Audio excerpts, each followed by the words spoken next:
We're joined now by Congressman Devin Nunes of California. Great to see you, Congressman.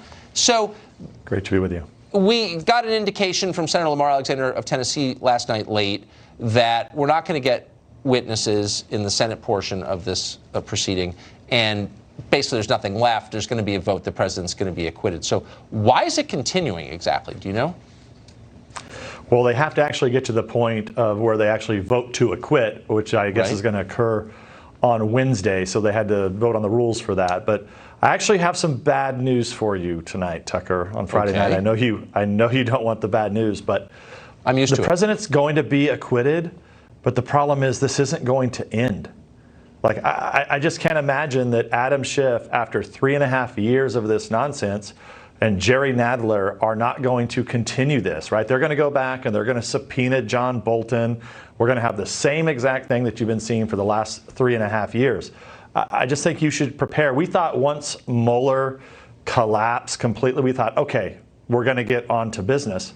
And then out of nowhere, this Ukraine hoax appeared. And look, this really is a hoax. This was Adam Schiff and his staff concocting this all together with people that all know each other.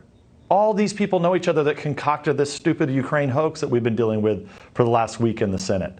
So anyway, bad news for you tonight. I bet even after the acquittal, we're going to be working on this. So since you're an elected official and you know a lot about policy, but also politics, is there any evidence that this works? I mean, my read on it is the candidates who win are the ones that speak to the issues that people really care about. They don't care about this, demonstrably. So why are Democrats continuing to do this? Well, I described it earlier this week as the Democratic Party is like the dog that caught the car. And now they've been promising all this crazy stuff. And now they're going to get somebody who's not even a Democrat, Bernie Sanders, as their nominee. A month ago, I would have said, nah, Bernie's going to get second or third, probably not going to win. I mean, he's winning in every state, including California, which is the big prize, which is essentially a month away. Yes. And he's winning in Iowa. I mean, this could be, if Bernie wins on Monday night, you have an entire takeover by the extreme left of the historic Democratic Party. It's no longer going to cease to exist. It's going to be the Socialist Party. Well, so can I ask you another political question? So this is essentially a replay of what happened with Donald Trump and the Republican Party. The establishment hated him. They tried to rig the system to prevent him from becoming the nominee, and it didn't work. The Democrats are trying the same thing. They're talking about tampering with delegates at the convention now. Will that work? I think there's a big difference between Trump and Bernie Sanders here. Well, okay, of course there is. Trump, and I mean just in the politics of this, Bernie Sanders is a socialist. I mean, the guy spent his honeymoon in the Soviet Union. Yes. Right. Donald Trump had he had his own brand of politics that I think caught everybody off guard, but he does believe in a few important things, right? He's been very clear. He was against the Iraq war from the very beginning. He wants to bring the troops home as much as he can.